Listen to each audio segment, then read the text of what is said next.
Welcome back to Racing Rundown. It is the moment of truth. This is our 2022 Kentucky Derby profile. We're glad to have you with us. As is the formula with this, the last 3 years, we're going to go through every single horse. And as is the formula, whenever we do profiles or previews on YouTube, we are going to go through every single horse and we're going to give you the ups, the downs, everything with them, our thoughts, why they could win, why they won't win in some cases, and also, right before we get into going through every single horse, we are going to get into the pace setup for this race. However, before we get any further, I do just want to say Racing Rundown is a podcast, and you can listen to us wherever you get your podcasts, be it iTunes, Spotify, Google Play, wherever you get your podcasts at. You can find us there. Link below is in the description to the Racing Rundown podcast. Episode 157 is our Kentucky Derby episode. We will also be previewing every race on the card for the Kentucky Oaks, the Kentucky Derby, as well as we are going to talk about races at Belmont Park on Saturday. So there's plenty of racing action upcoming this week. Also, check down the link below in the description to get our Kentucky Derby individual profiles for all 20 of the horses, plus potentially 2 of the also eligibles in this race. Should mention there are 2 also eligibles in this Kentucky Derby. It is our plan to at some point do profiles for them. Those could end up being very late in the week, though. The deadline for them to run in the Kentucky Derby is Friday the 6th at 9 a.m. If there's not a scratch before 9 a.m. on Friday, then those 2 horses will scratch and they will not be eligible to run in the Kentucky Derby. But you can check that out below. We go through every single horse. We do also have to get out a Pioneer of Medina and an Ethereal Road preview. We are recording this very late for me on Tuesday morning, actually.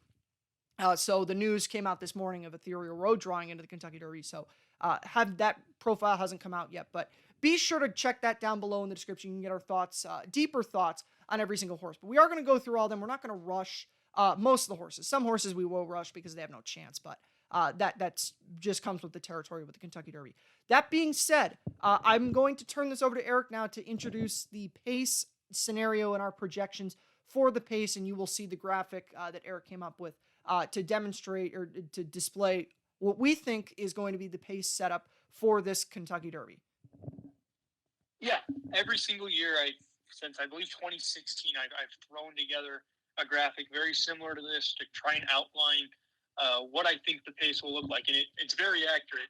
Most years, obviously, it's the Kentucky Derby, so things don't go specific ways. But all things considered, these are the likely positions you will see horses in the early stages of the Kentucky Derby. And this is really kind of a coming down the backstretch look is how I kind of do it. So probably still, 5 furlongs left. That's how they'll ultimately have shaken out after going through the first turn and things like that. And I'll turn it back over to Jack in a second to give some of his thoughts before I go into my own. But as you can see, it seems like there is a fair amount of speed early on. And I don't know entirely how it'll go, but I'll let Jack dive into it, and then I'll fully give my thoughts on how I think it's going to get to this point in the race, because obviously there's some things to wonder about. So, for those who may be new to Racing Rundown and didn't catch when this was thrown in I think this was thrown in either one of the podcast episodes or one of the Derby Power Fives. I have come up with a phrase for what the Kentucky Derby pace is going to be like this year. And it's a little bit stupid and stuff, but I thought it was a pretty good one. So, the way that I'm going to describe the pace in this Kentucky Derby is it's going to be a nice Georgia barbecue. And we're going to see those forwardly placed horses again. You see them Summers Tomorrow, Classic, Causeway. Those are the horses that we project will be in front. If you think any other horses in front, getting in front of Classic, Causeway, or Summers Tomorrow, Eric's going to tell you why that's not going to be the case. But also, the Georgia barbecue is really going to be affecting all those second flight horses too. Your Zozoses, your Epicenters, your Chargets, and your Messiers. We'll get into Messier more when we do the individual aspects of him, because I want to get into, I know a lot of folks are trying to draw the Medina Spirit angle with Messier. I will get into my full thoughts on why I think that's wrong, but looking at this specifically, the reason why I think, though, that it's going to be what I call a Georgia barbecue is because, well, Summers Tomorrow and Classic Causeway have the speed in the race. But every time there's speed in the Kentucky Derby, there are always those second flight riders that chase the speed with their horses, and they take their horses out in the process of doing that. So that is what I think is going to happen with your Chargers, your Epicenters, your Messiers. I will, full disclosure right now, we're going to get to Epicenter a little bit later, but I actually crossed out Epicenter last Tuesday because I figured that this was going to be the setup that Epicenter was going to get. Now, this was before post draws and everything, but I thought that was what was going to happen with Epicenter. So we'll get to all those horses in general, but that is just kind of the general of how we see this playing out. And I'll send it back over to Eric to get into why we think that this is going to be the way that it's going to be. Well, first and foremost, let's just start with the two in front. Summer's Tomorrow and Classic Causeway. We have not seen horses with this kind of gate speed and natural early foot in the Kentucky Derby in quite a while. You go back maybe a handful of years ago, Promises Fulfilled was a great sprinter who found his way into the Kentucky Derby, and he showed the same kind of speed that you'll see from Summer's Tomorrow. But this is the first time that we've had two of these times. We might have the one in Promises Fulfilled, and then some pressing types are still there, but no other real true speeds. This year, there's two extremely true speeds that want to be in front early on. And the thing that makes it more intriguing is that the 5 horses right behind them all probably want to sit in the same exact spot, which is second or third within a length of the lead. And the thing that makes it even more interesting is that Summer's Tomorrow drew very inside of all these horses. Classic Causeway drew pretty outside of all these horses. And what I'm expecting to happen is they're going to come down the stretch the first time, having outbroken everybody and flying to the front, and they're just going to kind of slowly funnel those types out. And that's not going to be very good for a Messier or a Charger or a Pioneer of Medina that's going to get stuck in behind. And for Epicenter, he's going to have to tuck in at the rail. And what happens if they don't? Well, they're either going to be too far back, or if they really do want to be in front, then they're going to engage in a speed duel with some cheap speed in Summer's Tomorrow and Classic Causeway and take themselves out of the race. So they're going to have to sit back and have to be out of position and adapt early on, because if they don't, they're going to be taken back. And just naturally, I look at this front 7 and I think about the type of pace they could set. I don't think they'll go necessarily as fast traction-wise, but in terms of setup, it's going to look a lot like the 2005 Kentucky Derby. If you want to get a good idea of what this looks like in action, go watch that race, because it was very similar. One inside speed, one outside speed. They go to the lead. You have a couple that want to be second or third early on, and they get shuffled back, and then they all fly. As Jack mentioned, they chase early on, trying to get to that ideal position. It takes everybody in that section out. So that's what I'm fully expecting to happen here. I think among these front 7, it's very hard to paint a picture of them winning the Kentucky Derby. However, everyone back, absolute fair game, especially the slower they go up front, the more it's going to cater to those stalkers, your Taibas, your White Abarrios, your Tiz the Bombs. But the quicker they go, the more it's going to favor your Mo Donegals in forward. So that's something I can't predict, but I do think it's a pace that's going to be on the quicker side, and definitely one of the quickest we've seen in recent memory. And now we're going to get into that number 1 horse, Mo Donegal. Deja Vu, a horse trained by Todd Pletcher, ridden by Irad Ortiz, draws the 1 post in the Kentucky Derby. And this was certainly something that I was not super crazy about. Mo Donegal is a horse that I have become a very big fan of over the course of this Kentucky Derby trail. Obviously, this is a horse that we've had plenty of good things to say about over the course of basically since last year in October, and especially after the Remsen with this horse. We said he was may have been the best horse in the Holy Bull. Certainly ran a winning race there. If you've listened to Racing Rundown, we've said that probably about 50 times now. And then his effort in the Wood Memorial was fantastic. His effort in the Wood Memorial was fantastic. His effort in the Remsen was fantastic. Zandon's the morning line favorite for the Kentucky Derby right now. Mo Donegal beat Zandon on the spot. And you're going to say to me, whoa, hold on a second. Hold on a minute. There was interference, and Mo Donegal should have come down there. Yes, Mo Donegal should have come down there. I had Zandon. I was definitely yelling for him to come down there. But Mo Donegal was the best horse in that Remsen. And I'd say that even as someone who had Zandon, he was the best horse in that race. And then subsequently, the Holy Bull complete toss because he was cutting back from a 1 1/8 to a 1-turn short stretch 1/16 at Gulfstream. What do you think was going to happen? Exactly what happened there. He ran about as well as he could have. And then you go back to the effort that he had in the Wood Memorial.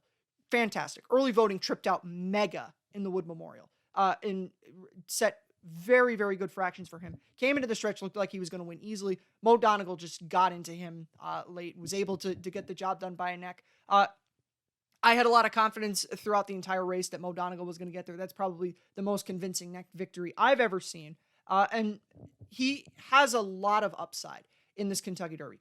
I'm not crazy about the 1. It's not a complete death sentence for him, though, because he doesn't have to be forwardly placed. But as you see from the pace projections earlier, we did have him last. And Irad Ortiz has not been one that is been known to, with the closers that he's ridden in the Kentucky Derby, go up the rail. So that means that Mo Donegal's probably going to be going very wide into the far turn in the Kentucky Derby. And I'm not crazy about him having to come very wide in the Kentucky Derby or potentially try to pick his way through traffic. So I like him a lot as a horse, but I don't think he's going to get the trip in the Kentucky Derby. If they absolutely nuclear it down the backside, complete Georgia barbecue, then maybe Mo Donegal could have enough blow up to get him in there. But I think he'll run well, but he'll probably run one of those good, I always talk about every year, a good 7th place finish in the Kentucky Derby. He'll run well in the Derby. You'll feel good about him going into the Belmont, but I think that's what's going to happen with Mo Donegal. And I'm along the same lines. I think he's going to run a very credible race, but you do have to be concerned. And the reason I put him last when I drew this race up is because it's just very hard to envision him getting a good trip if he's asked for any kind of run from that inside draw, right? You're going to have horses coming over on him from the outside. Everybody's trying to get to the rail as quickly as they can in the Kentucky Derby, even if they are coming from all off the pace, because they need to save ground in that big field. And, of course, for Mo Donegal, I just think it's going to be smartest, and I think Irad Ortiz knows he just needs to shut the horse down the moment the gates open and allow himself to sit last and then just pick it up from there. That's going to be his best chance of winning this Kentucky Derby. I will say he probably has one of the best turns of foot of recent Kentucky Derby closers. I mean, he knows how to really pick it up late. We saw him do it in the Wood Memorial last time out. So I can't have a problem there. And if the pace is on the quicker side, of course, it's going to absolutely benefit him. He's a horse you have to give every chance.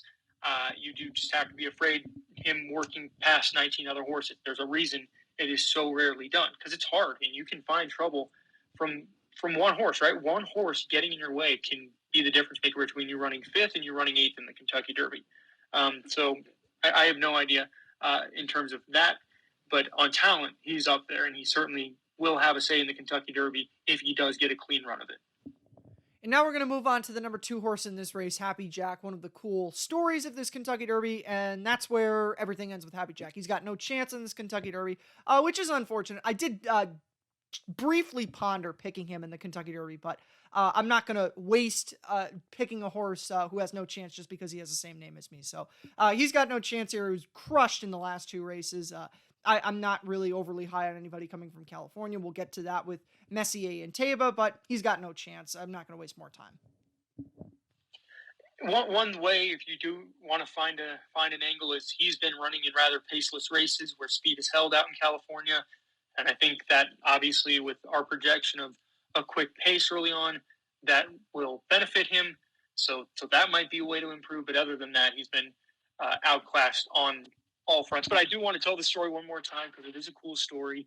He is a Calumet Farms homebred. They tried to sell him when he was a weanling, 6 months old, at Keeneland November breeding stock sale, and he received absolutely 0 bids. Literally nobody bid on this horse, and now he's running in the Kentucky Derby. So a very, very cool story. Might not end in the winner's circle, but incredible that a horse that at one point was worth nothing is now running in America's biggest race. And now we're going to move on to the number 3 horse in this race, Epicenter. And I probably caused some people to pause the video, go down in the comments and say, what the hell are you talking about? When I said I crossed Epicenter out last Tuesday. I did. And I don't think Epicenter really has a good shot to win this Kentucky Derby. And it's not because he hasn't been working really well. Some people have been banging on the drums on social media, and the works for Epicenter haven't been great, blah, blah, blah, blah, blah. I personally, myself, I blocked every keyword that involved anything with workouts because I was just sick of hearing about them because everybody was just freaking out about the next newest horse that worked. The reason I don't like Epicenter is because I think that he's going to, he more so than any other horse, I think is the one who's going to get cooked by this pace that we're going to have. And, I think Messier's got a good chance to get cooked by it. The other horses that Eric included, but Epicenter for me is the one that's going to absolutely get cooked by this. Why am I saying that? Well, because you look at the one race that Epicenter lost. That was the little comp stakes. It was ugly. He lost to Call Me Midnight, who has very little talent. And he was coming out of the Kentucky Jockey Club, but that was really about the only upside that Call Me Midnight had. And what was the reason that Epicenter lost there? The only reason that I was able to ascertain is because they went too fast up front. And if they went fast fractions, then that would be fine. But the problem is that they went 47 flat for the half mile in that race. That was not... it is not overly fast. It may have been, decently quick for the Lecomte, but there's no chance that they're going slower than 46-2 in this Kentucky Derby. And some folks out there may not believe that it's going to be as fast as we think it's going to be, but there's no chance that they're going 47 flat in the Kentucky Derby. And 47 flat was too fast for Epicenter going a mile on a 16th. If 47 flat is too fast going a mile on a 16th at the fairgrounds, that's unacceptable. Epicenter needs to be able to win a race when he's not mega tripping out like he did in both his last two efforts. And they were good efforts, and especially the Louisiana Derby. It was the best figure of any horse in the crop in a stakes race. And yes, I know Messier has a better figure, but we'll get into that when we get to Messier. But it just, for me, it looks like Epicenter needs to mega trip out, get slow fractions up front.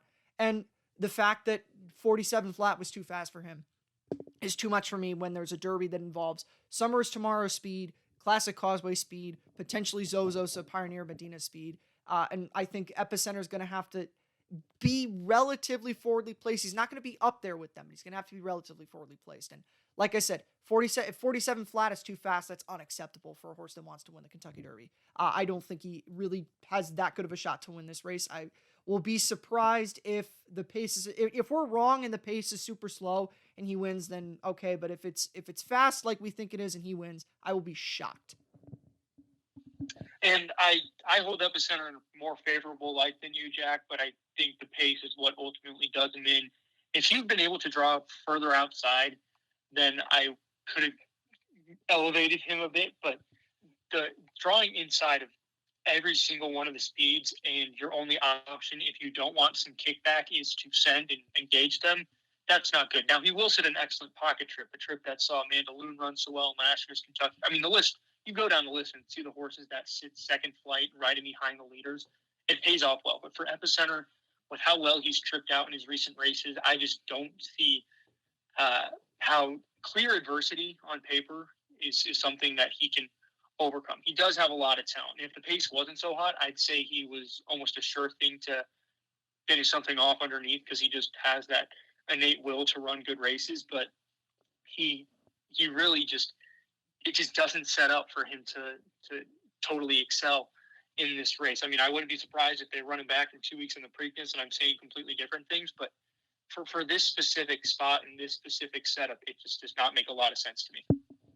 Now we're going to move on to one of the likely speed horses, number 4, Summer is Tomorrow. And this horse is one that I think has been flying under the radar for a lot of people just because he's been exclusively campaigned in the UAE, does not have a run in anything outside of the UAE. The first horse ever to have a solely UAE campaign to run in the Kentucky Derby. And I think because of that, folks haven't seen his races. And I think that's kind of why his speed has kind of gone unnoticed here. But Eric will talk about it. He went really quick on the front end in the UAE Derby.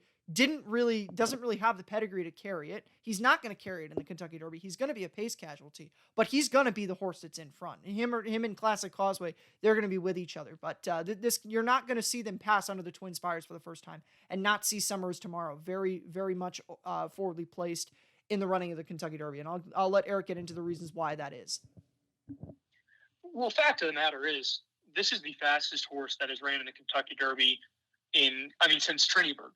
Back in 2012, he was a Breeders' Cup Sprint winner with pure, churn to burn, and that's exactly what he did, and that's what Summer is Tomorrow is. He was a sprinter up until the run in the UAE Derby, and when he sprinted, he was never held back. They just let him roll, and they would even, if someone tried to go with him, they would just make him go harder, and that's kind of what they're going to do here as well. There's no way this horse will not be in front, and if you listen to our Kentucky Oaks preview, I talk about how for horses that are based overseas, especially in Middle Eastern and European countries, they do not emphasize gate speed.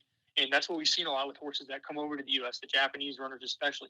They do not get out of the gate well. Summer is Tomorrow breaks like a rocket every single time. He has never broken poorly in his 7 career races, and I highly doubt the 8th one is going to be the one where he doesn't get out of the gate and just be me guessing at that point. So he will be in front early on. He is going to be quicker than everybody else. He might have some company from a very similar speedy horse in Classic Causeway, but all things considered, he is going to be the reason this pace is so quick.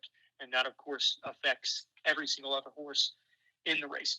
I've seen a lot of people that have acknowledged him because I think to a good portion of even the horse racing fan base, they don't even know this.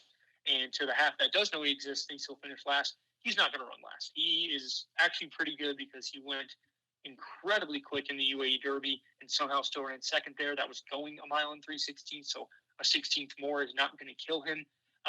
Is he going to make you money? No, I don't think he hits the board, but I think it's silly to disregard him just in general, and to not acknowledge his existence when he is one of the most important horses in this race is ridiculous. So know this horse because he's going to be beating them power the first time, and that's going to matter if you're picking any of those other horses we think will be up there contending for the early pace.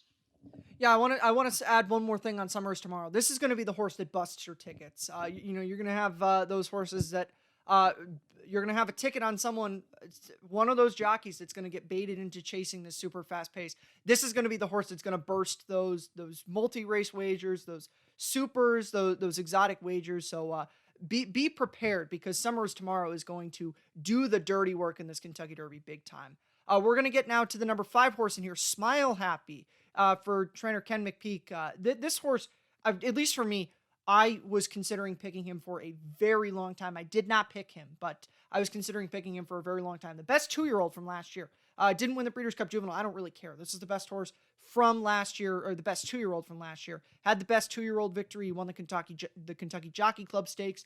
That race was a who's who. 3 horses underneath of Smile Happy won points races on the Kentucky Derby, Trail Classic, Causeway, Abarrio, and Call Me Midnight, who we referenced earlier with Epicenter.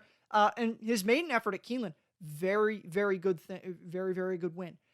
Thing I like about Smile Happy is he can win while being wide, and he's going to be a mid-pack stalker type horse, but there's a good chance he might have to come wide in the Kentucky Derby, and the fact that he's shown the ability to be wide in a couple of his races is certainly a good thing.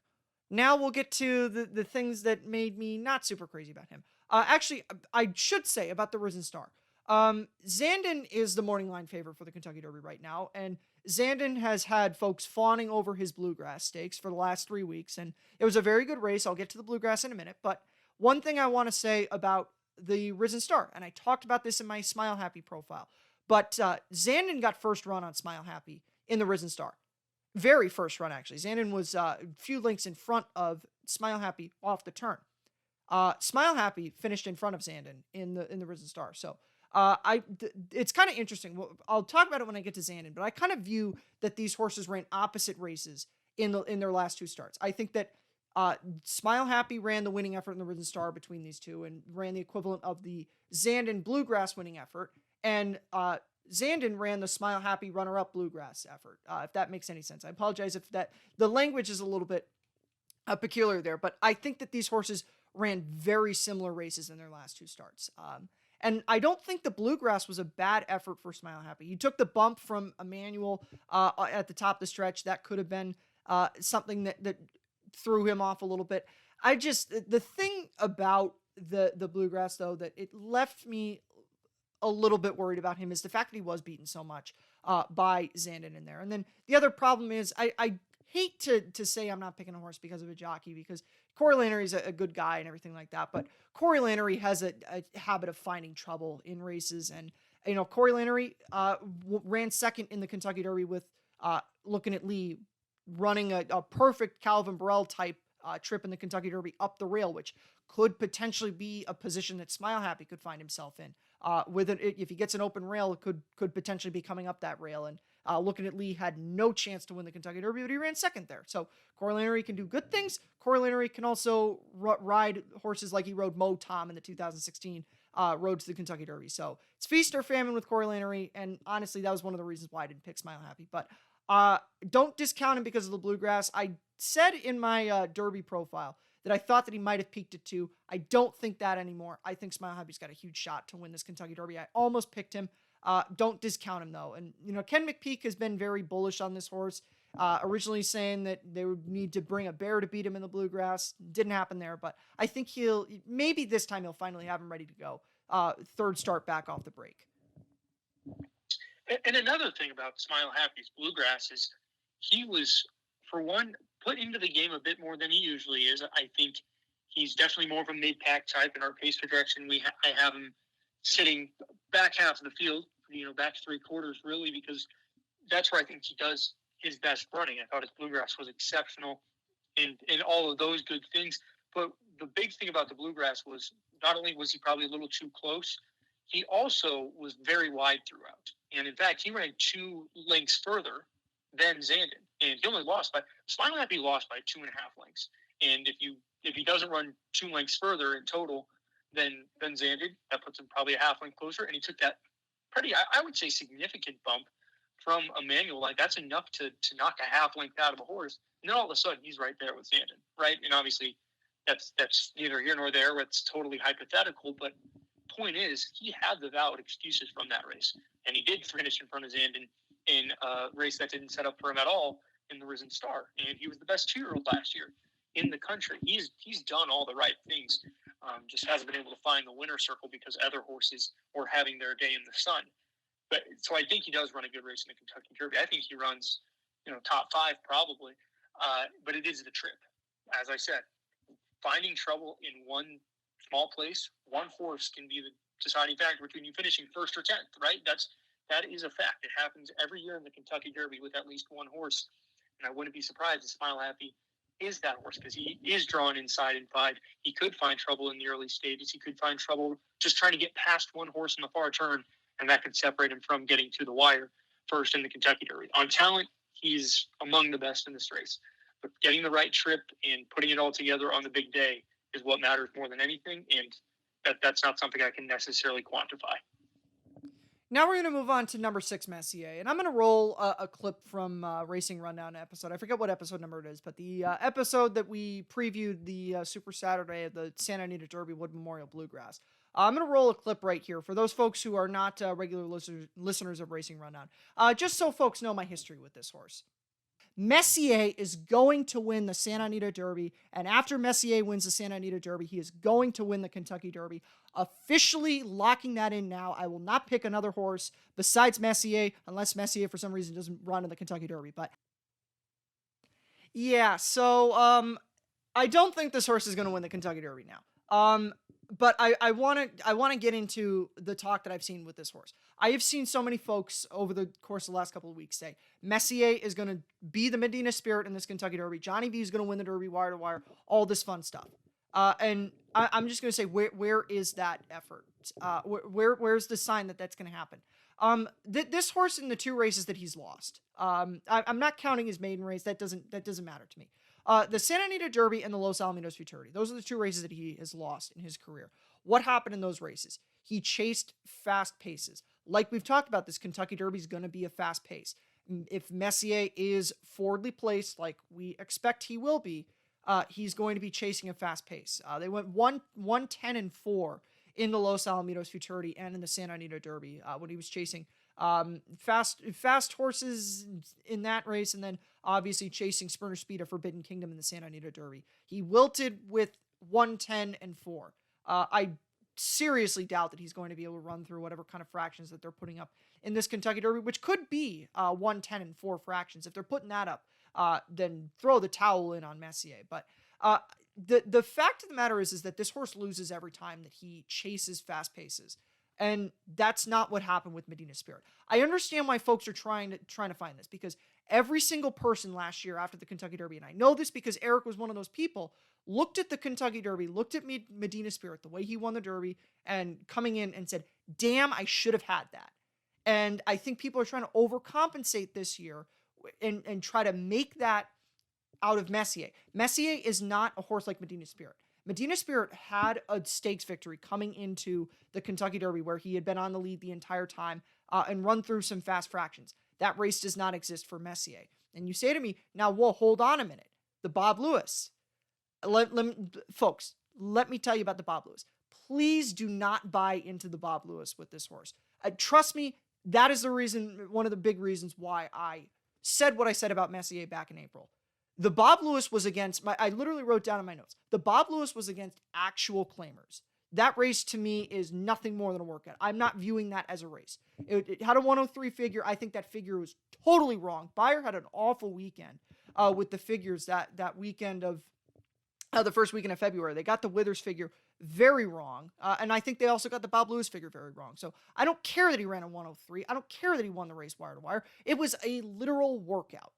And outside of that literal workout, this is a one-run horse that his best race came in the Bob Hope when he sat last and let Sprinter Speed of Forbidden Kingdom go out there. So I actually considered Messier for a long time because I think if Messier sits the trip that he sat in the Bob Hope, which I'm going to be fair to myself, I thought he was going to sit that trip in the Santa Anita Derby, which is why I was as confident in him as I was. He did not sit that trip. But if he sits that trip that he sat in the Bob Hope, he can win the Kentucky Derby. But he's not going to win the Kentucky Derby if he's up there forwardly placed, like some folks think he will be, and are guaranteeing that he will win if he's in that kind of position. He does not have the kind of speed that Medina Spirit has, and you just look at the 2 races that he's lost. He was chasing fast paces, and he wilted as a result of it. And the one big race that he won that you would look at and say that was a huge race for him. It was a workout. That you can't say anything else of the Bob Lewis other than it was a workout. I don't care that it got a 103 figure. It was a workout. Messier, if he runs like he did in the Bob Hope, can absolutely win the Kentucky Derby. If you're basing him off of that, then first of all, I'm saying props to you because you're looking at Messier the right way, but you could have your Derby winner there. But you're not going to have your Derby winner with Messier if you're saying he's going to go up there, contend with Classic Causeway, Summers, Tomorrow Speed, because that's just an invitation to run 16th in this Kentucky Derby. And really, you keep saying that he was chasing these paces. I think he was even more so. He was dueling. He was out there, right up there with Forbidden Kingdom in the Santa Anita Derby. Maybe not in the first quarter mile, but from there on out, he was right up alongside of him. And the same went for the Low South Futurity loss. And he packed it in down the lane. He tried, but he packed it in against horses that, based off his resume, he should have beaten. And of course, the Bob Lewis was the Bob Lewis. And the fact of the matter is, if he wants to go and duel with Summers Tomorrow or Classic Causeway or both of them, then that's his race, right? He's ran it at that point. I do think sitting back is going to be his best bet. If he doesn't want to be involved with that front 7 that he could be, if he wants to let that be a 6 and he comes from off the pace, I think that's his best bet at winning this race. I don't think he's a horse that needs to be involved early on, and I'll move him forward if he is, but I can't guarantee that. And if he does try to get involved early on, if he does try to mix it up in the early stages, he's going to find trouble. He's going to get bounced around between horses. He's going to get cut off into the first turn. He's going to find ways to lose this race before they've even ran a quarter mile. So I don't know. Johnny V can get crafty. We've seen him get crafty. We saw him cross the wire first in 2 straight Kentucky Derbies because he was crafty. But he can't ride this Kentucky Derby the way he has the past 2. He cannot go to the lead and hope that he can take it all the way by rationing the speed, because there is no speed to be rationed. There's plenty of other horses that want to do exactly what he wants to do. His best bet's going to be coming from off the pace. I can't guarantee that.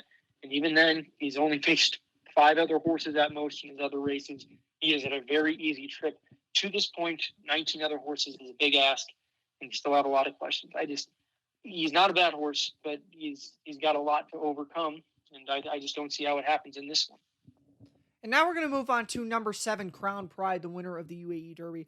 This horse is very intriguing for me. I actually like him as a potential price underneath in the Kentucky Derby. We'll get into that a little bit later. But I think Crown Pride has some upside, certainly. He's coming out of a very nice victory in the UAE Derby, going 1 mile and 3/16. That's never a bad thing. I didn't touch on this with Epicenter, but it's never a bad thing when you have those horses that have run 9.5 furlongs right before whatever the approximation for the UAE Derby is.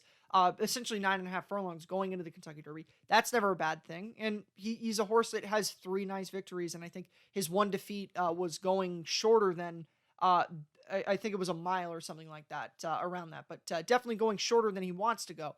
The problem is, and I'm going to let Eric get more into this, is that he is not a very good horse at the gate, and he could potentially not break it all. And if he doesn't break it all and is second to last or last in this Kentucky Derby, then that's going to be a big problem for him.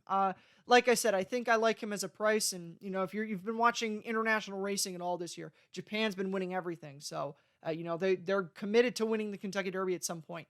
Maybe this is the horse. He's not for me, at least on top to win this Kentucky Derby, but I think he has a shot to potentially hit the board. But I'm sure Eric's going to get more into the gate aspect with him and why, at least I think from what I've taught in talking to you before this, that was kind of what I gauged as your real big knock against him in here. And it has to be. You can't look at this horse and say that the gate isn't an issue. I know a lot of people are rooting for the Japanese just in general, and I think it'd be awesome if they were able to pick up a Kentucky Derby, but in a realistic sense, he just cannot get out of the gate. Every single race, he is slow to go. And that's not been a big problem in his 4 races, 3 in Japan, 1 in Dubai, because, as I've said earlier, they don't emphasize the gate speed over there. They do here.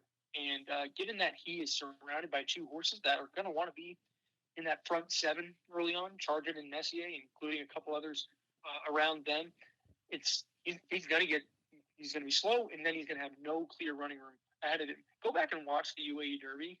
You see him break a little bit slow. I pointed out in my profile I did on him. He breaks slow, but because everyone else wasn't too quick in his stride, he's able to establish early position and set up in the stalking spot that he had shown when he won his first 2 races back in Japan. So great.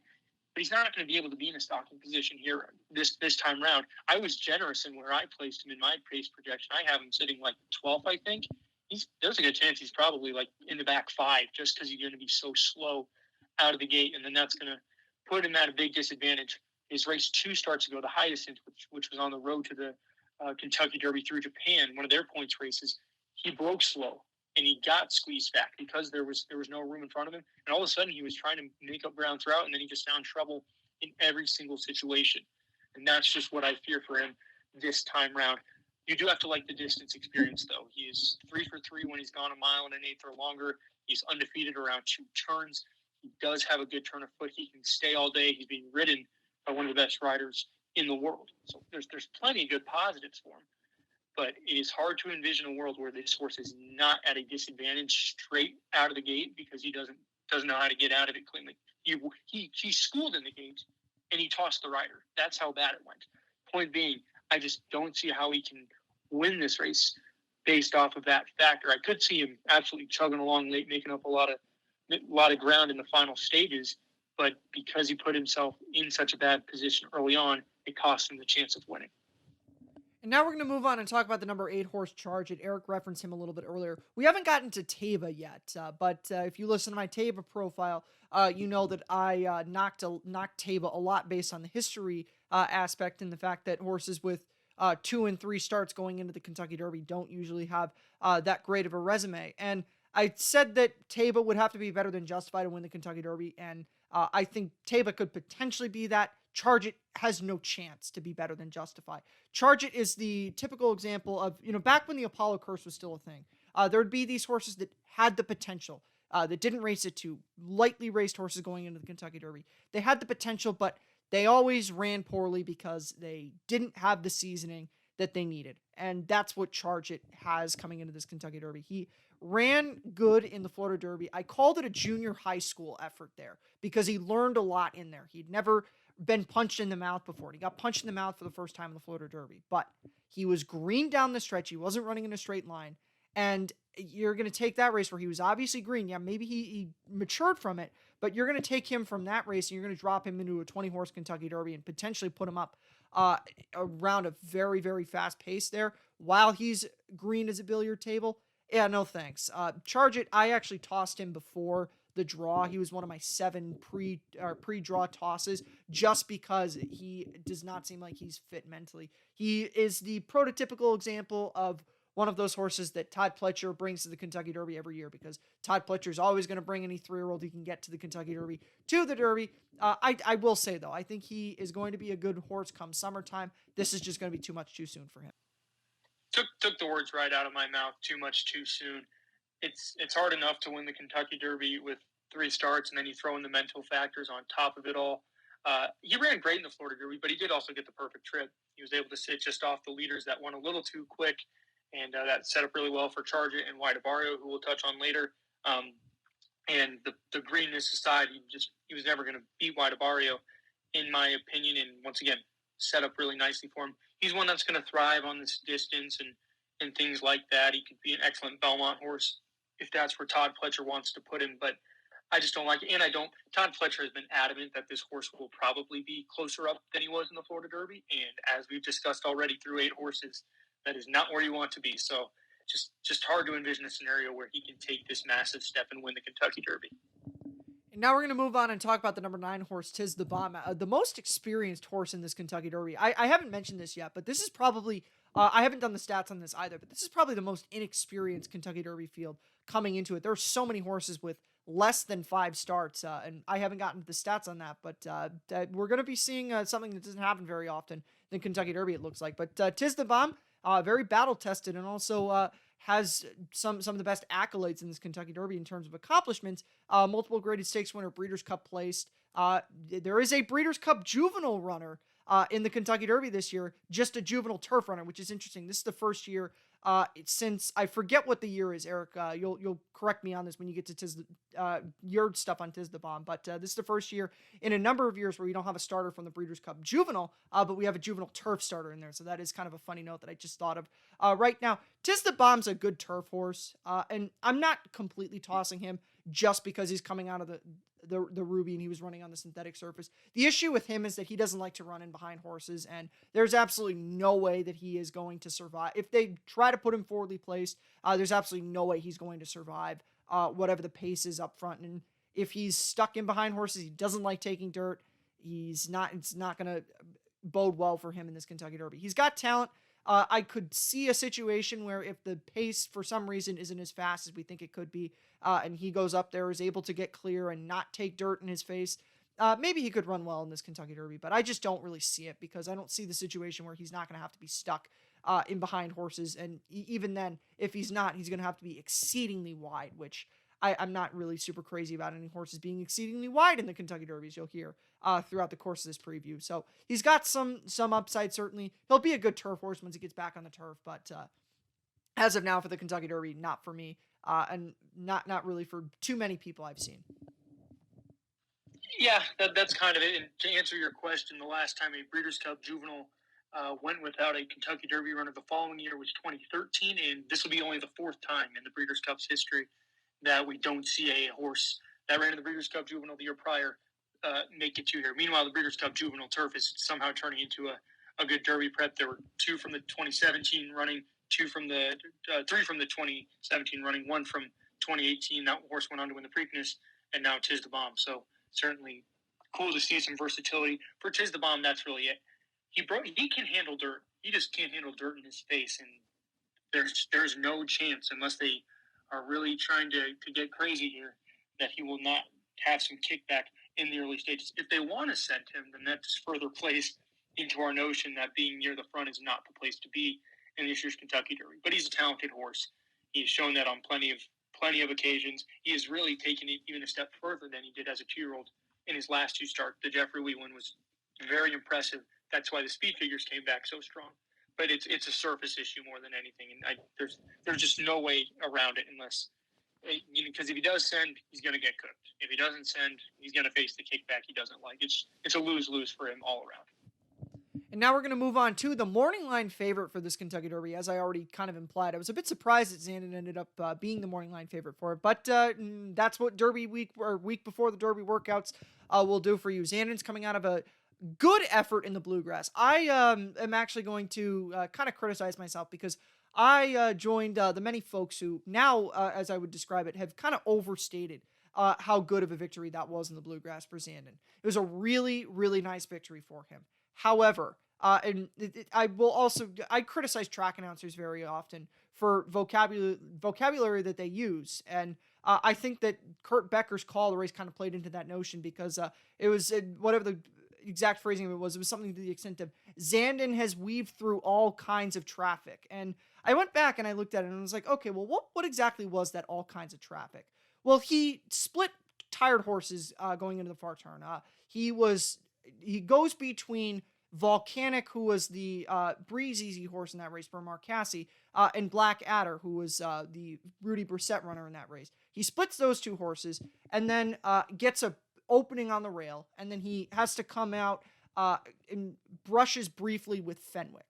So he has to go around a couple of horses and then brushes with Fenwick. and that was the traffic that he worked through. It was a very nice victory in the Bluegrass, but it wasn't something where he like had 7 horses on top of him and he was boxed out, he never had to take up there.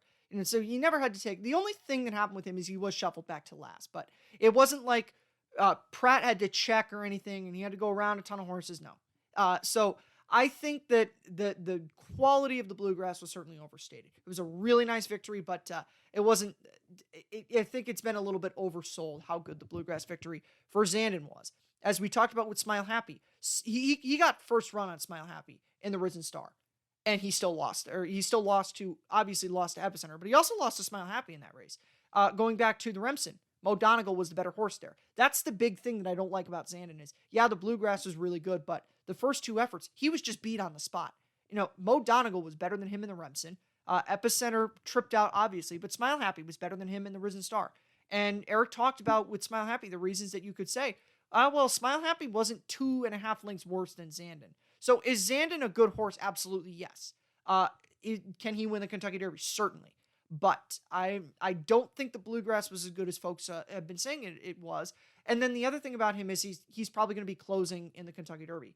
I'm not crazy about the prospects of picking a closer in the Kentucky Derby this year just because of the amount of traffic I think they could potentially be running into in this race. So Zandon's not for me. I'm gonna be fading the favorite in this year's Kentucky Derby. However, I should mention I did consider him for a long time because he is a really good horse. I don't want to, my saying that the Bluegrass wasn't as good as some folks are saying it is, that doesn't mean that I don't think he's a good horse. I just think that he's a little bit less than some folks have said that he is. So he's got the shot to win this race. He's just not for me. And I think he absolutely has a chance to run a massive race here. It is about working out the trip from behind. And also, he's beatable. And I don't think that's been talked about enough. He can lose to horses. Sure, he was bumping around with Mo Donegal and probably should have been put up. But Jack, you mentioned it earlier. Mo Donegal was the better horse of that race. Even if he wasn't the better, they were equal. They were neck and neck. So either way, you have to like Mo Donegal as much as Zandon if we're going off of that one race. Then the Risen Star, I know he had his own trouble, but he did get that first run on Smile Happy and was still outfinished by him. One thing I noticed when looking at Pioneer of Medina, he didn't put Pioneer of Medina away. I mean, Pioneer of Medina looked like he was going to be dropping back and be beaten by them by a couple lengths. No, he dug in and he was literally a head away from being in front of Zandon. And we're talking about Zandon coming off a 4th in the Risen Star. In the Bluegrass, he got a perfect trip. I'm tired of the whole, he worked through trouble notion. Just because a horse is coming from off the pace and having to navigate doesn't mean that it was a trouble trip. He ran in a straight line. Flavien Prat really didn't have to go around much. He went between horses once, and then it literally parted like the Red Seas for him to fly through, and then he took off. That doesn't take away from the horse's talent, but let's not act like 19 other horses and 17 of those being in front of him won't be a bother come Kentucky Derby time. And Flavien Prat, he's ridden the Kentucky Derby out of his mind, literally every chance he's gotten. He got Solomini to a 10th place finish, which was impressive in its own right. And everything else, he's hit the board. So he can horseback at Churchill Downs, no doubt. That's certainly not a concern. But I do wonder, he can lose. I mean, he can. Plain and simple. He has. He has been the second or third best horse on the day in half of his career races. And the other half, he was good, but probably not as good as the win it intended. So I think he can win this race. No doubt in my mind he can win this race. But I think that there's a bit too much hype around him, and I think he'll probably go off favored when I think there's other alternatives that have put forward very similar resumes.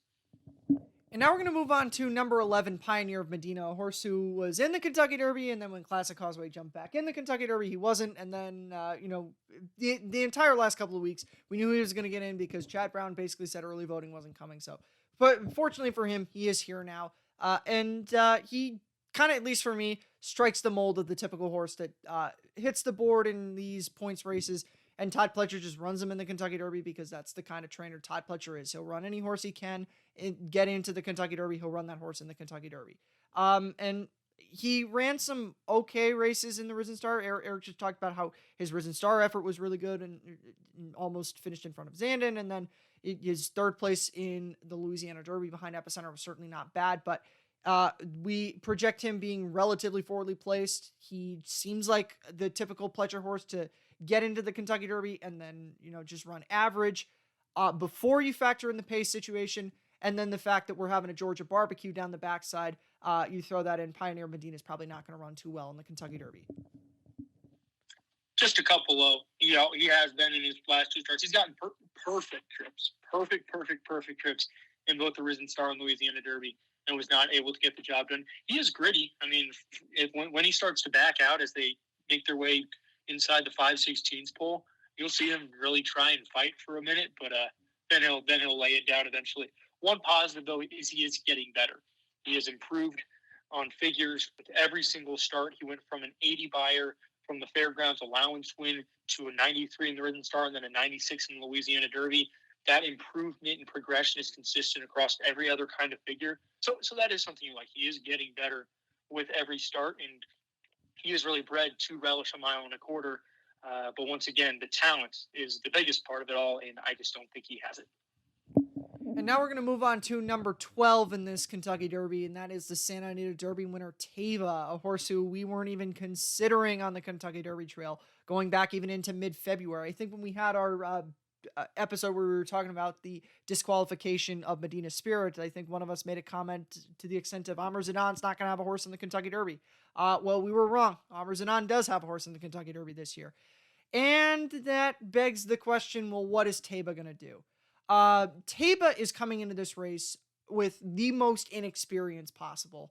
Only 2 lifetime starts. I don't know that that's been done too many other times in the history of the Kentucky Derby. There's been one horse that did it, I think in 1883, and everybody rightfully so made a big deal about the Apollo thing. We just have to say, when we're talking about stuff that was happening during the presidency of Chester Arthur, that puts into perspective how remote the possibilities of a horse like Taiba winning the Kentucky Derby are. If Taiba wins the Kentucky Derby, I said this in my Taiba preview. Some folks got mad at me. I'm going to say it again, though. If he wins the Kentucky Derby, he's the greatest Kentucky Derby winner ever. I am someone who has a rule of no, don't say anyone's ever better than Secretariat, but it's going to be hard-pressed to find a way that this horse is not the greatest horse ever, because he is coming into the Kentucky Derby out of 2 good races. You know, his maiden effort was good, and then his Santa Anita Derby victory against Messier and Forbidden Kingdom, it was a good effort. You know, if you like those horses, I'm not crazy about them, all things considered, but they're good efforts. However, we have to think about this for a second. The last horse to run in the Kentucky Derby with just 2 lifetime starts was a horse named China Visit in 2000. He ran 6th. The Kentucky Derby Media Guide has 4 other horses listed that have done that since 1937. I don't think any one of them ran better than 12th aside from China Visit. Now, could Taiba be another Justify? He absolutely could. But my rationale with Taiba this entire time is I have to depend on this horse being literally the greatest Kentucky Derby horse we have ever seen to win the Kentucky Derby. And I'm not comfortable making that be the deciding factor in having a horse win the Kentucky Derby, is the fact that he literally has to be the greatest horse ever to win this Kentucky Derby. So that's why I'm not picking him. He's got talent. He'll probably be a really good horse when we get later on in the year, Haskell, Pennsylvania Derby type. But like we said with Charge It, this is too much too soon. He's better than Charge It. He's not as immature as Charge It, but I can't pick a horse that is so inexperienced that this is such a remote happening. Like I said, hasn't happened since a guy named Chester Arthur was president. Taiba, if he wins the Derby, I'm going to say it again, he'll be the greatest Derby winner ever, but I can't depend on that happening. 100%. That's exactly it. It's something for me where I'll let you beat me. I'm more than okay letting this horse beat me on the off chance he is that good. And I mean, as great as the Santa Anita Derby win was, to do that in just your second career start, it's fair to question what he beat, because I don't hold Messier in the highest of regards, and beyond that, it's not good. You only beat 5 other horses, and you got the perfect trip. You let those 2 take each other out in front of you, and then you just go and do your business from there. That's awesome. Good for you. But I mean, how am I supposed to say that, yes, you can absolutely win the Kentucky Derby when I get to look at the resumes of a Zandon, an Epicenter, a Mo Donegal, any of the Gulfstream horses, so on and so forth, right? How can I compare these horses and say he is absolutely better?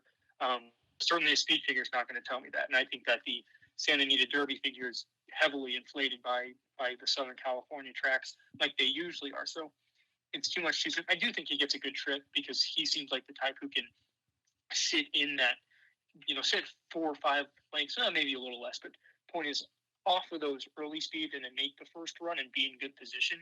But just it'd be crazy. It'd be crazy if this horse won the Kentucky Derby, and you might be crazy enough to do it. But once again, I'll let you do it because I can't put the confidence in you to win this.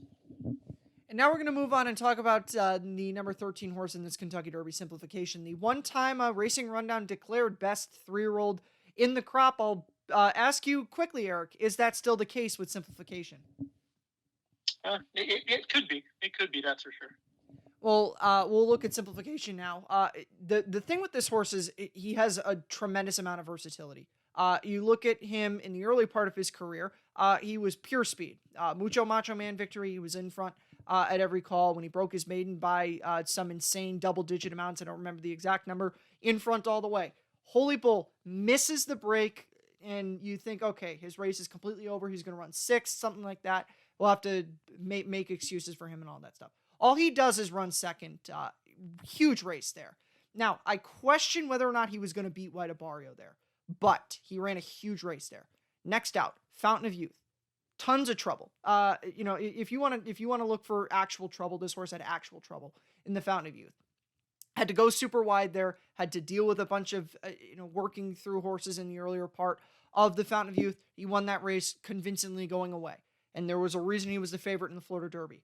He was a little bit too close to a pretty fast pace there. I mean, if you need to see what happens when you chase classic Causeway speed, just take a look at this horse, because he was done going into the far turn of the Florida Derby after having chased classic Causeway speed. Antonio Sano has said they are not putting him up on the lead like they did in the Florida Derby. That's certainly a good thing for him. This horse has a tremendous amount of versatility, and when if he sits the Fountain of Youth trip, he's got a really good shot to win the Kentucky Derby. I considered him for a while because that Fountain of Youth win, if you listen to Racing Rundown afterwards, we had tons of praise for him. If the Kentucky Derby had been, in April, Simplification would have been my pick, obviously, because I picked him in the Florida Derby and all that stuff. But he's got a huge shot to run a very, very nice race here. I didn't pick him, but he's got so much talent. And like I said, back in March, and if you're not a listener of Racing Rundown, I said that this horse is going to win grade 1s with an S, because he's got talent. Not my pick, but he's so versatile. He has been able to work through trouble, and I'm scared that he's gonna sit a perfect trip, and be in the exact position to run by the horse that I end up picking in this Kentucky Derby. It's an interesting horse. Go back to last March. I wasn't willing to say he was a Kentucky Derby winner because, of course, you don't know the factors that go into it, but I was willing to say he is the best 3-year-old in the crop, or at least the most talented, and that very well still could be the case, but there are some negatives. There absolutely are some negatives. I'm going to go back to the Florida Derby, but the Fountain of Youth, more than anything, is he didn't beat much. I mean, in due time, El Captain, they ran all right in their final preps, and they should be okay in their next starts, but all things considered, it was not the greatest field ever. However, the individual performance from Simplification was strong, and he was a no-doubt winner. The Holy Bull, he was the best horse in the race. If he didn't miss the break, he wins that race. And I don't think missing the break I think that was a one-off thing, but of course, you just hate to know there's a horse that can find trouble. And in the Florida Derby, he was just flat-out ridden wrong. Jose Ortiz must have thought that classic Causeway was going to be lone speed and really wanted to press him. But when you look back on it, so let's break it down. They went 23.67 for the opening quarter. And then we go from that internal fraction, that quarter to the half, was 23.57. So they went quicker. And then the half mile to the 3/4, 23.44. They just kept going quicker and quicker. And Simplification to still run third and beat about 2 lengths in that spot with a very unideal circumstance in front of him was huge. And he's a fighter. That's for sure. He's consistent. His figures are very strong across all metrics. Are they the best? No, but they're the most consistent. He is the only horse that has put together these very strong 90s to low 100s on some metrics.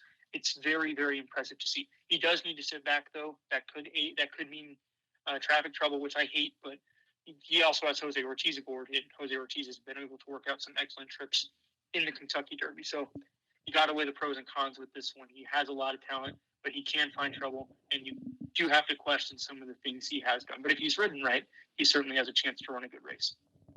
And now we're going to move on to number 14, a horse who the talk on has just been absolutely ridiculous. I mean, we've mentioned that there have been some ridiculous talk on a few horses already. This one takes the cake, though. I know why folks are trying to find the angle with Barber Road. There have been so many people who are going to say he's going to hit the board in the Kentucky Derby. I know why you guys are out there trying to get this with Barber Road, because it happens most years in the Kentucky Derby.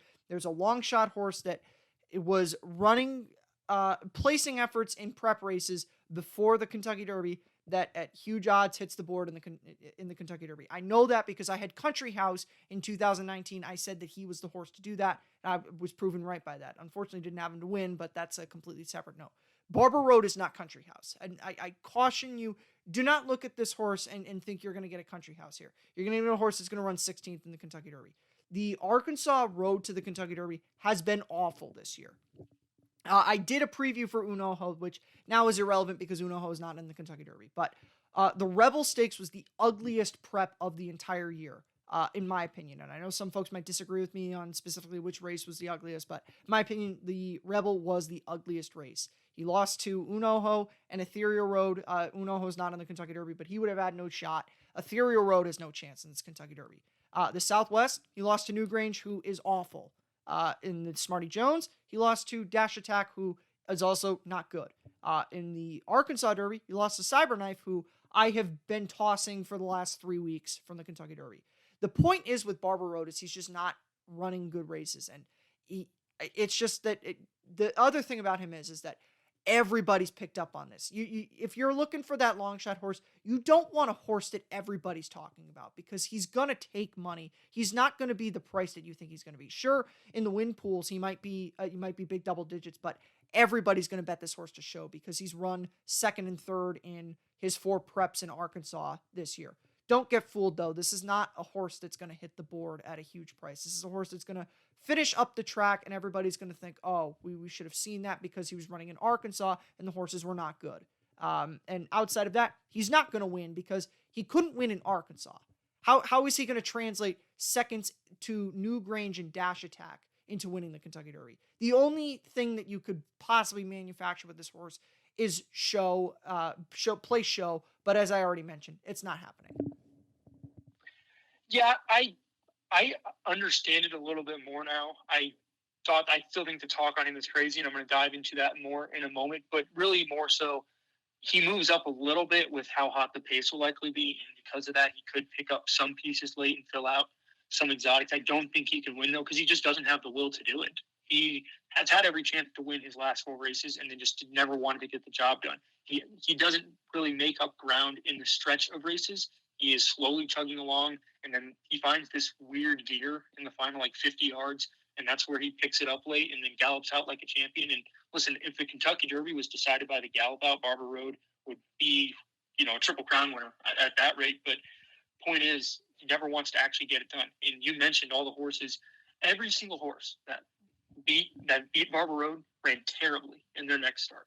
And it's just, that doesn't really impress me. Heading towards the Kentucky Derby, there's a reason that the Arkansas Derby has only produced a couple of horses for this year's Kentucky Derby, and how nothing before it on that road, the Rebel Southwest Smarty Jones, did the same. And here's one thing we have to heavily consider. His win odds could still be between 20 and 30 to 1, and that's great. But everybody and their mother is going to bet this horse underneath, or at least that's what the world is telling me, because most people I've seen talk about this horse said they're definitely using him underneath. He is a 100,000% chance to hit the board. Well, if you all bet him, he's going to be 8 to 1 in those pools, because you have to remember the win, the place, the show pools, those are all different odds based off those payouts. So if he's really not going to be a value play. You're not going to make much money if everybody hammers him. And just on top of that, when does the wise guy horse ever run well? That's exactly what he's become, but not so much as a win contender as an underneath type. And just when everyone jumps on something like that, you definitely have to be weary, especially when you know the value probably won't be there, given how much money he's going to take in those place and show pools. I have a saying, if he's everybody's wise guy horse Derby week, he's not my wise guy horse. And that's a generic term that I use for every horse, and that's absolutely the case for Barber Road. We're going to move on now to the number 15 horse in the Kentucky Derby this year, White Abarrio. a really impressive winner of the Florida Derby last out, and he won the Holy Bull. Before that, only 2 starts this year, 5 starts in total. Only defeat was in the Kentucky Jockey Club, but as has been mentioned already, the Kentucky Jockey Club was the best race last year. It was better than the Breeders' Cup Juvenile. Best 2-year-old race in terms of producing horses. And obviously, as we've seen, we have 3 starters in the Kentucky Derby from that race. White Abarrio could potentially be the best of them. And I am a little bit worried about the fact that he lost his 1 start at Churchill, but I think he's just improved a lot since then. The Holy Bull, he did kind of trip out there, and that's the thing that I was worried. I dismissed White Abarrio going into the Florida Derby because I thought Simplification was the best horse in the Holy Bull, and I thought Mo Donegal was better than him too.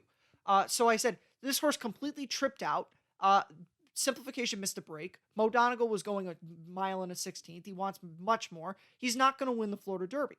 And I was wrong. He sat a perfect trip, let Simplification and Classic Causeway duel each other into submission. Charge It's still a high schooler in terms of his mentality. So he was able to, once again, win the Florida Derby. You could make the argument that Charge It could have beat him in the Florida Derby if he runs it in a straight line. I don't necessarily agree with that, but the thing that I've been thinking about White Abarrio, though, the last month is I dismissed him after the Holy Bull. And my initial thought was to say, yeah, he tripped out in the Florida Derby too. So I'll look other places in the Kentucky Derby.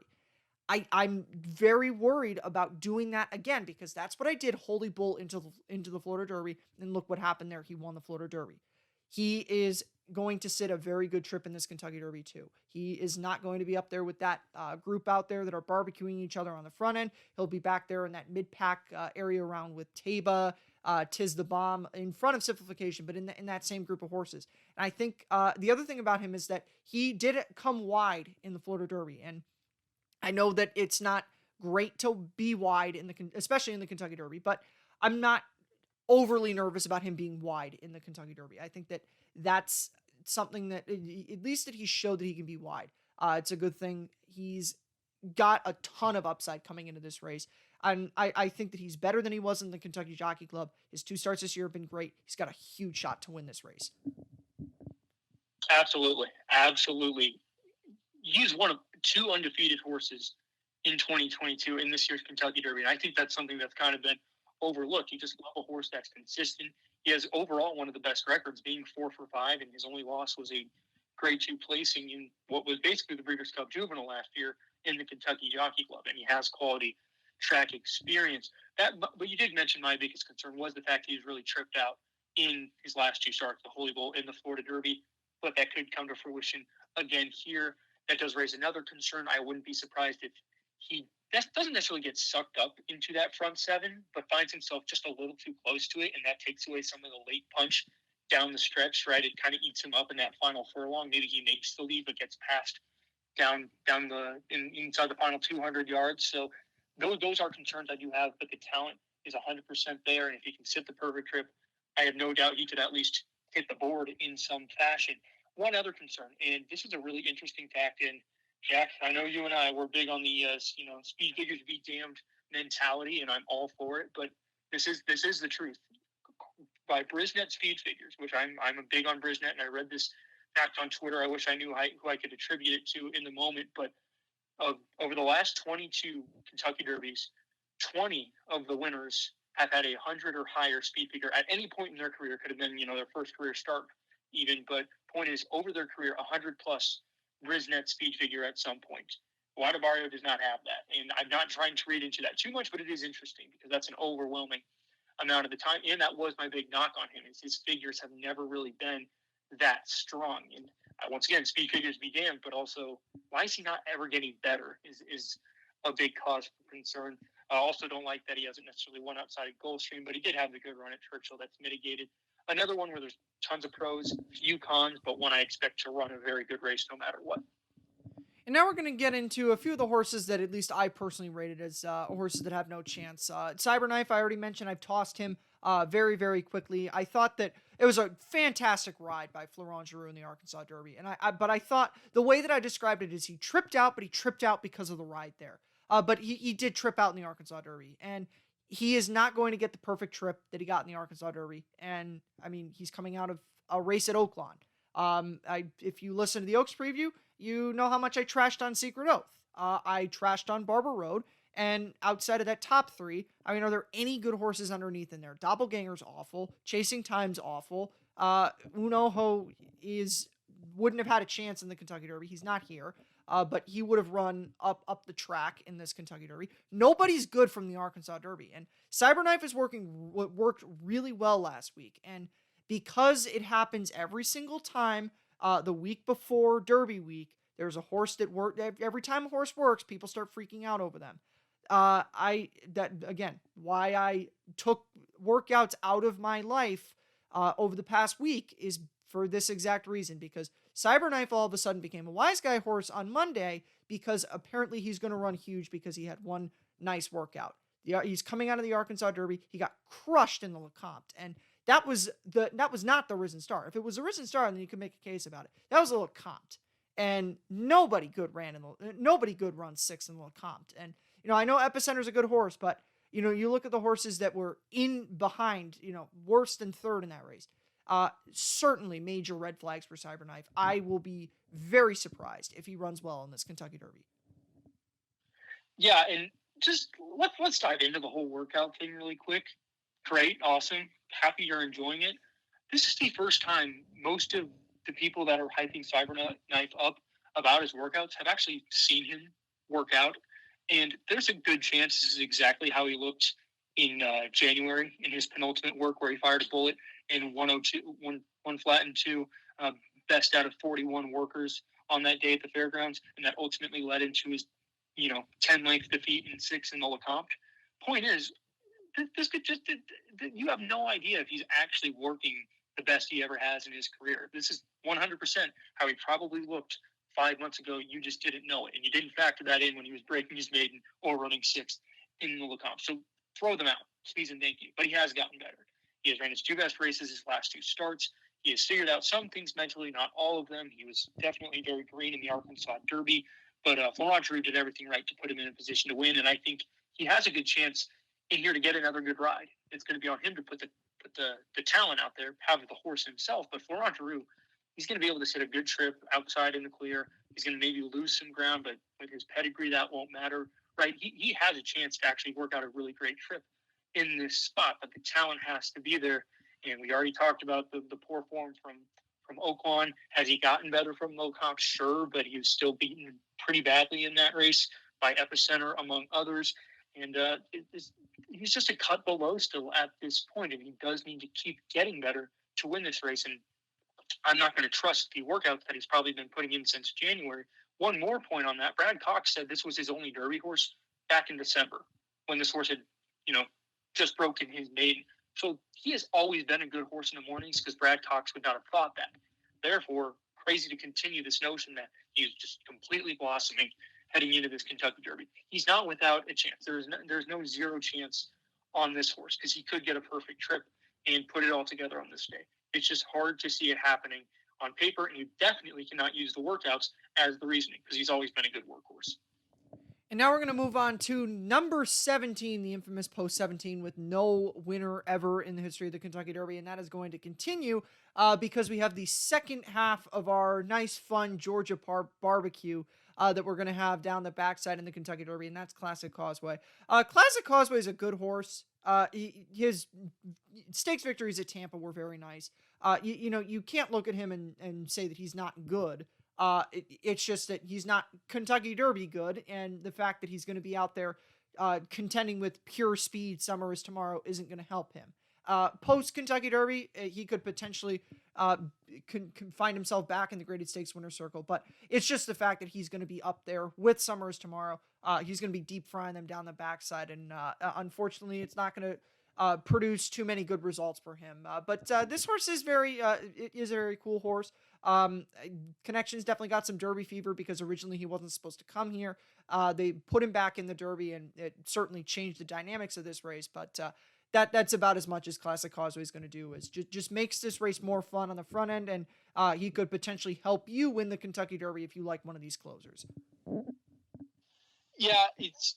I'm happy to see him here because he's a very good horse. He was so good up until the Florida Derby, and he really had no excuses in that spot. I know I said that they went quicker with every internal fraction. That could have been it, but he survived a lot worse in the past, most notably in the Sam Davis one. So that's not an issue. I think it was truly, an off day. And one of my favorite angles in handicapping is the horse running back after they run the worst race of their life, and the trainer has no excuses. It's worked a lot. It worked last year with Mandaloon winning the Kentucky Derby, and the only reason it's not going to work here is he's going to get cooked. I mean, he's going to go so hard on the front end from an outside post, which is another disadvantage, and it's not going to be his day. But he deserves to be here. He was an excellent 3-year-old up until that last run, which was honestly just a one-off race. So I'm happy he's in the race, even though he has no chance.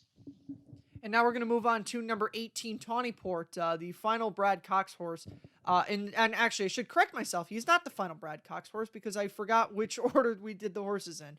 What can I say? It's almost 2 o'clock in the morning when we're recording this. But Tawny Port is the winner of the Lexington Stakes. And the interesting thing about him is that this horse was coming out of a stakes placing in the Jeff Ruby Stakes. 2 weeks rest, runs in the Lexington. He didn't need to run in the Lexington to get Derby points. He was already in the Derby, but the owners decided let's give him a shot on the dirt, see how he handles it. I'll go back to what I talked about with Cyberknife. He ran bad in the Lecomte. Tawny Port was well beaten in the Risen Star. You can feel good about this horse. I can't say feel good. You can feel decent about this horse being well beaten in the Risen Star because look who was in front of him. Epicenter, Smile Happy, Zandon, Pioneer, Medina, all of them either graded stakes winners or graded stakes placed. So there's some good form from the Risen Star. His effort in the Jeff Ruby was great behind Tiz the Bomb, and he won the Lexington Stakes last out. I don't love the form from the Lexington to the Kentucky Derby, and I shouldn't say I don't like it at all. It has not produced a Kentucky Derby winner since 1999. I don't have the numbers in front of me, but it's less than 5 in the total history of the Lexington.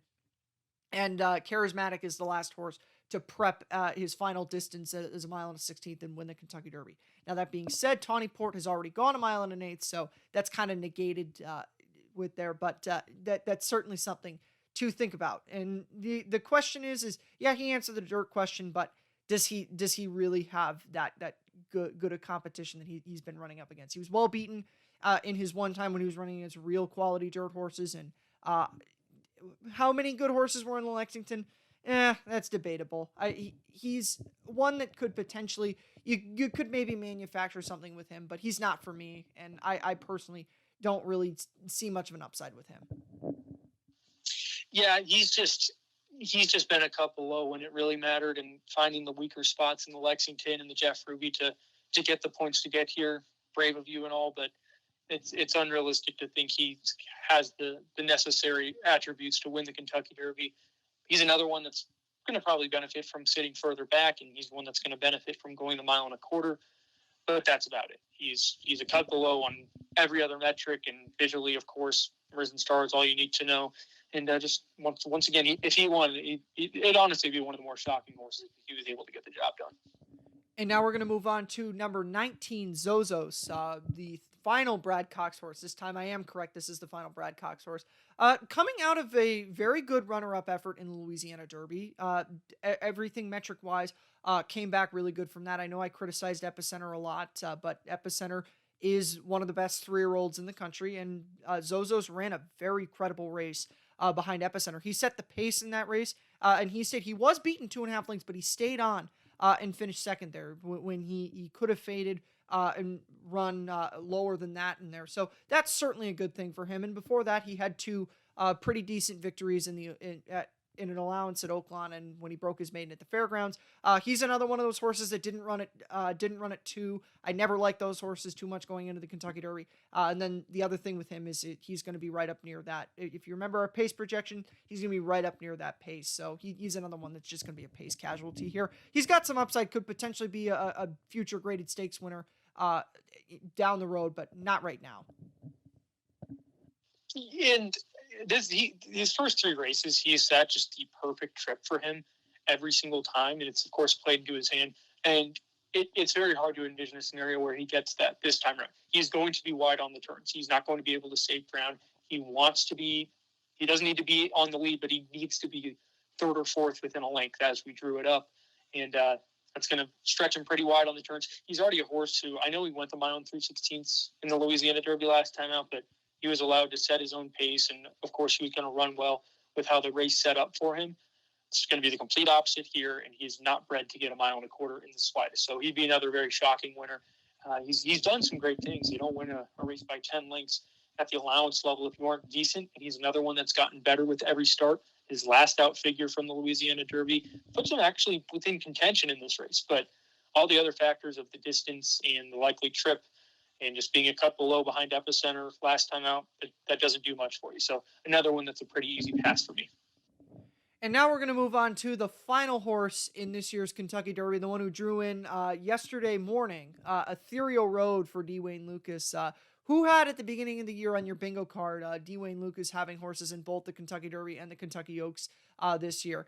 Ethereal Road he's cool to be in this race, at least for what he represents, but he doesn't really have much of a shot to win this race. I talked about the Rebel already being the ugliest prep. He finished in front of Barber Road, though, in the Rebel. So if you folks out there who like Barber Road, you must also like Ethereal Road, because Ethereal Road ran in front of him there. But that's beside the point. Wayne Lucas also went super old school with this horse, though. He ran 7th in the Bluegrass, dropped him in the Lexington Stakes, which is actually why he got in the Kentucky Derby.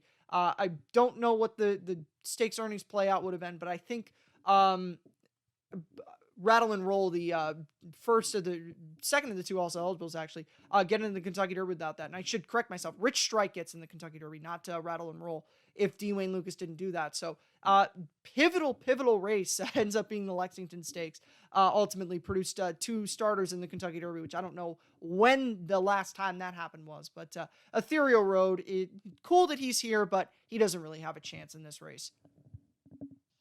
Not at all. I think the one thing that he can do to improve is take back and make one big run. When he broke his maiden at Oaklawn in career start number 4, that's what he did. He came from very far back after a slow start, but he was just allowed to chug away and pick up ground gradually. Whereas in his 3 graded stake starts, he's kind of been put the game early on. He sat about mid-pack, maybe a little further back, back half of the field, but nevertheless was not allowed to do that. And they made some big moves on the turn, and he flattened out. So I think if they turn him off early on and let him go from there, there's a chance to run a little bit better than he would maybe if he was ridden like he's been ridden in his last 3 races. But that's still is not enough at all on talent to be any factor in this race. And now with that being mentioned, we're going to move on to what our picks are going to be in this Kentucky Derby. And Eric referenced it a little bit earlier, but speed figures be damned. My pick is going to be White Abarrio, the winner of the Florida Derby. I know he doesn't have a 100 Brisnet figure or anything like that. I don't really happen to care. I just think he's going to sit a really, really good trip in this Kentucky Derby. I really like the potential of him being outside, and I know that it's kind of a kiss of death to be wide in the Kentucky Derby, but I'm not overly concerned about him potentially being wide in there. I think he'll let the speed go up there. They will come back to him at some point. There is the speed in there. And I also like the fact that he's not going to be coming from so far back where I think he'll have a wall of 7 horses in front of him where he has to go around. I think he's got a really good shot to win this Kentucky Derby. He's going to be my pick. My potential value horse in this race, I'm going less high of a price than I did the last few years. My one last year was Hidden Stash. There's not really a closer that I think has a chance in here really at all. Barber Road's not going to be a price in terms of what that show pool is, and even then I don't like Barber Road at all. And then everybody else either isn't going to close or isn't a deep closer at a big price, or in terms of Ethereal Road, doesn't really have a chance. So the horse I'm going to go with is Crown Pride, and definitely more of a mild price play, but a price play nonetheless. He does have that really good turn of foot toward the end of a race, so I could potentially see him getting going late. I'm nervous about what the break is going to do for him, where he'll be after that. But at the end of the day, I think he does have the possibility to pick them up. And then for third, I'm going to throw my old friend Mo Donegal in there, because I do think he will be coming late. I think he will run one of those. I know I said the really good 7th place finish with him, but I am going to throw him in for third because I like Mo Donegal a lot. I would love for him to hit the board in the Kentucky Derby. He'll get going late, work through stuff, but it won't be enough, and he'll be in a good position to go on and potentially win a Belmont Stakes. So those are my picks. Turn it over to Eric for his pick and any potential value horses that you have. And for my pick, he is a value horse. He's going to fall between 20 to 1 when all is said and done. It's Simplification. He's been good. He's been consistent, and I think consistency is the name of the game in this year's Derby.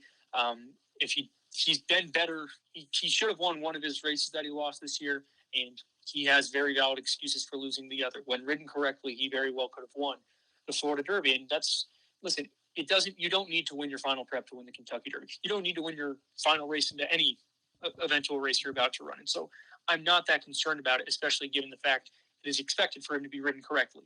And with the pace scenario, I think that sitting a mid-pack trip is going to be your best bet. And that's where he will be, probably in that 10th to 13th range, more than likely. And I just really like him. My biggest concern is he's never ran outside of Gulfstream, but he's a versatile, adaptable horse, and I don't think that's just at Gulfstream. I think that's going to be everywhere, and he should get the Derby distance. And part of something you have to analyze when going with a horse coming from somewhat off the pace is who's going to ride. And Jose Ortiz has proven he can navigate the Kentucky Derby on a couple of occasions. So once again, not concerned on that front. So he's going to be my top pick. Obviously, that's value in itself, so it's not like I have much underneath. But, other horses I plan to use or consider. I was between Simplification and Wide Abarrio, Jack's pick. I'd be happy if he won as well, obviously, for Jack. But, he's a horse I've given a lot of love in our profiles of him and whatnot. So he's a horse I think you have to look at. And then two others are Zandon and Smile Happy. They've just been consistent.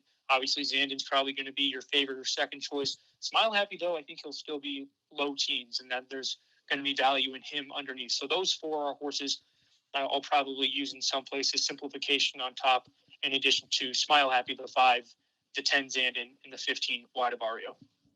And with that being mentioned, that's it for our 2022 Kentucky Derby preview. As I mentioned at the top of the show, you can go check out our individual profiles. There's still time to look at that. If you want a more in-depth look at some of the horses in this Kentucky Derby, you can check that out down below there. Also, subscribe to Racing Rundown Podcast. That's where you get most of the stuff from us every week. We're going to, as I mentioned, go through every single race on these cards, give out picks for them, all that fun stuff. So hopefully we'll see you there, and hopefully we were able to help you out with this one. We'll see you next time. Have a good one.